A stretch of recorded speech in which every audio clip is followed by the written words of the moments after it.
Dari mulai sekarang kurang lebih abad ketiga, abad keempat sekarang Hijriyah, dari kitab-kitab yang ada sekarang, baik yang berbahasa sekarang Nasrani, yang berbahasa Yunani, dan yang berbahasa Arab, semua turunan Kanjeng Nabi cuma dipanggil dengan dua nama, Sayyid dan Syarif, titik. Terus tiba-tiba sekarang abad ke-12 muncul panggilan baru, ada Habib.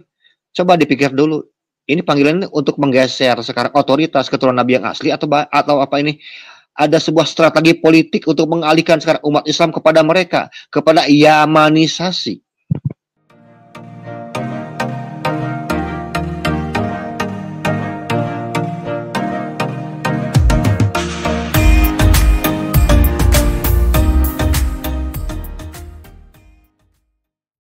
Sahabat Charlie, di mana berada? Apakah Habib adalah sebuah gelar politik yang lahir dari strategi kolonialisme baru? Dalam beberapa tanggapan-tanggapan muncul yang menyatakan bahwasanya Ba'alawi dituding menggunakan nama besar Nabi untuk menguasai umat Islam Nusantara. Gelar Habib disebut baru muncul di abad ke-12 Hijriah yang sengaja dipakai untuk menggeser otoritas asli Sayyid dan Syarif sebagai keturunan Nabi. Lebih jauh lagi, ada klaim bahwa mereka adalah mitra Belanda di masa kolonial. Lalu, hari ini masih punya jejaring kuat di kekuasaan Indonesia. Bahkan disamakan dengan strategi Zionis Yahudi di Palestina. Sama-sama memakai simbol legitimasi untuk berebut ruang sosial politik. Tak hanya Ba'alawi, dokumen-dokumen beberapa juga menyoroti tentang PBNU. Dari pusat sampai cabang dianggap ikut menormalisasi kesalahan. Pada akhirnya disebut ikut yang salah hingga kesalahan jadi dalil baru. Pertanyaan besarnya adalah, apakah benar Ba'alawi adalah proyek kolonialisme gaya baru? Ataukah ini hanya narasi tandingan yang lahir dari konflik internal umat? Dan bagaimana masa depan NU jika terus dianggap kehilangan arah? Berikut kita simak pernyataan daripada Kiai Haji Alawi Nurul Alam yang mengomentari terkait istilah Habib untuk menggeser otoritas keturunan asli Nabi Muhammad SAW. Mari kita simak. Topik menarik yang memang ini di luar daripada pembicaraan kita, namun masih relevan dengan kehidupan berbangsa dan bernegara dengan juga bagaimana situasi dan kondisi politik yang ada pada hari ini. Nah, apakah Indonesia itu punya kolonialisme gaya baru? Bukan hanya dari asing, tapi juga dari elit agama, misalkan kelompok Ba'alawi yang memakai klaim nasab untuk memonopoli otoritas sosial politik. Atau mungkin seperti apa, Bagai? Ya itu salah satunya. sudah masuk kemana-mana. Iya. Ya mereka bisa bertahan dari zaman sekarang penjajahan Belanda karena memang mitranya memang sohib sejati penjajah Belanda, ya kan, kelompok Ba'alawi ini. Kemarin kan sudah kita bahas. Karena memang terlalu pembiaran dan bangsa kita karena inferior. Ya kan, Tekaupan tinggal sekarang mancung, Arab-Arab disebut sekarang ini Zuriah Nabi, oh, udah langsung aja percaya kan gitu tanpa ada verifikasi dan sebagainya. Karena hanya mengandalkan zon semata. Sehingga bangsa kita nih ke dalam-dalamnya habis, ya kan begitu. Jadi jangan pikir bahwa pengaruh mereka ini di dalam Islam ini nggak kuat, masih kuat, Kang, masih kuat. Cuman kan Presiden Prabowo 2 tahun ini sudah tahu banyak, gitu. Ada beberapa hal yang mungkin kita tidak setuju dengan langkah beliau. Karena mungkin itu sudah dijadwalkan misalnya pemberian sekarang tanda jasa atau misalnya apalah, itu kan sudah dijadwalkan sebelumnya. Ya. Kan kita sudah bilang kalau masalah jasa mah susah, Kang, hese berat masalah jasa mah ya gitu. Ya. Cuman sekarang kan kita sudah, ya maksudnya sudah pendewasaan lah, sudah banyak informasi yang masuk juga kan kawan-kawan juga terus ya memberikan pencerahan di kalangan istana sehingga sekarang kelompok Ba'alawi ini kan sudah sangat sulit untuk bergerak. Cuman kalau mereka masih punya pengaruh, iya punya pengaruh. Gitu. Kalau kita kan ada istilah kalau Prabowo ini kan sekarang backingnya TNI hijau, ya kan begitu. Ya. Kalau sekarang Jokowi itu backingnya adalah coklat. Dan harus tahu bahwa Ba'alawi itu banyaknya di coklat, bukan di hijau. Ya, ini sinyal-sinyal kode-kode keras itu Pak ya. Oh iya, ya bakal rame lah. Ya kita lihat aja. Termasuk kayak Orang-orang kemarin sindiran Caimin ke siapa? Maaf Pak, dari Caimin ke Gus Nusron Wahid juga sebenarnya sinyal tanda-tanda indikasi ke situ memang Pak Prabowo memang sudah mengetahui hal itu ya. iya, itu juga nanti kan perlu kita bahas juga tuh. Kalau kedepannya tuh ada ketua umum ormas Islam itu yang sekarang sudah terindikasi sekarang korupsi itu bekukan saja pengurusannya itu dari atas sampai bawah itu tuman itu.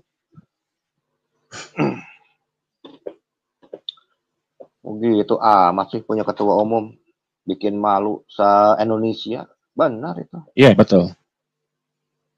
Mungkin di sesi khusus kita bisa membahas itu Pak Kiai, karena memang itu yang isu yang sekarang lagi banyak diperbincangkan di sosial media. Iya, kalau misalnya ada nanti coba cari seorang lagi nanti kita bahas gitu tentang ketimpangan kepengurusan PBNU untuk saat ini memang aduh ini sudah betul-betul tidak sudah tidak hijau lagi. Ya, sudah memudar Pak Kiai. Oh iya, memudarnya udah banyak. Ya itu kan salah satunya juga kan gitu. Saya bilang sampai PCNU sampai MWC semuanya ikut aja dengan gimana PBNU walaupun salah ikut aja. Jadi saya baru tahu nih para kiai sekarang punya dalil, ikutilah yang salah gitu maksudnya. Jadi sekarang banyak kiai yang ikut dengan yang salah. Jadi kesalahan itu cuma menjadi dalil. Apakah ini sekarang sudahlah susah saya bikin kalimatnya ya. Sudah bobrok. Harus dirangkai dulu Pak Kiai. Enggak, karena marah gitu maksudnya. Jadi kan saya juga nggak mau mengeluarkan kata-kata yang kurang elok lah gitu. Thomas Sankara dan Ibrahim Traore itu sering dipandang punya benang merah simbolik dalam politik Burkina Faso. Nah, jika Traore gunakan simbol Sankara untuk legitimasi rakyat, apakah di Indonesia elit agama ataupun yang kita sebut Ba'alawi menggunakan simbol keturunan Nabi untuk legitimasi politik? Dan apa dampaknya pada meritokrasi bangsa?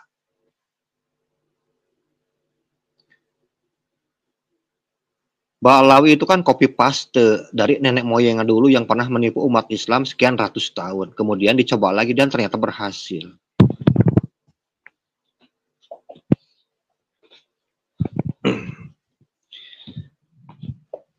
Otak-otak para penipu ini kan nggak pernah berhenti kan. Selalu ada kaderisasi. Mungkin sekarang nanti habis nih Ba'alawi ya. Tapi kan bukan tidak mungkin. Untuk dekade yang akan datang, mereka akan muncul lagi. Karena itu kita harus memberikan sekarang edukasi pada masyarakat betapa berbahayanya gerakan-gerakan yang mengatasnamakan Kanjeng Nabi Muhammad SAW.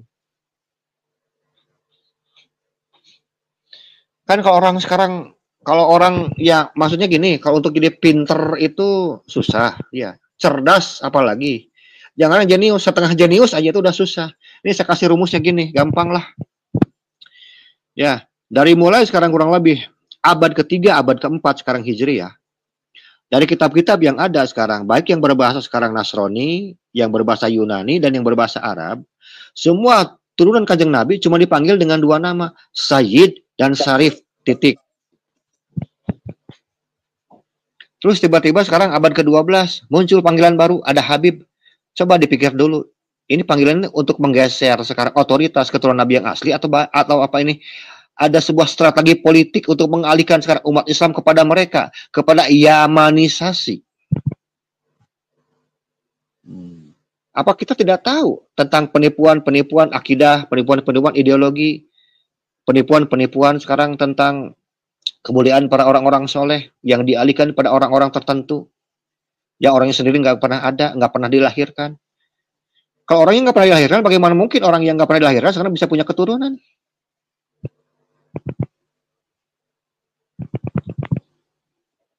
Jadi gerakan Ba'alawi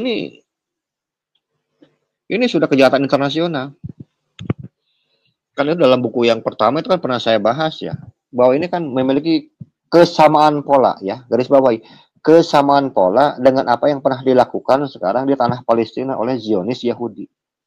Itu identik 100% sama banget itu. Makanya kalau kita memahami hadis Nabi, man tasabiqu min fahuwa minhum. Karena tidak ada hadis-hadis Nabi yang dianggap sahih, walaupun diikhtilafkan, itu di dalamnya pasti itu terdapat sebuah mujizat. Sekarang orang mampu tidak sekarang melihat mujizat dalam setiap hadis Nabi? Itu masalahnya kan. Orang mungkin bisa membacanya, orang mungkin bisa melihatnya, menghafalnya, tapi orang mampu nggak sekarang memperlihatkan mukjizat Kanjeng Nabi dalam setiap hadis yang dihafalkan? Mampu nggak sekarang melihatnya? Jadi ada metode lain untuk mengungkapkan mukjizat yang terdapat dalam hadis Nabi. Ini beda lagi levelnya, Kang. Bukan level pembaca kalau begitu.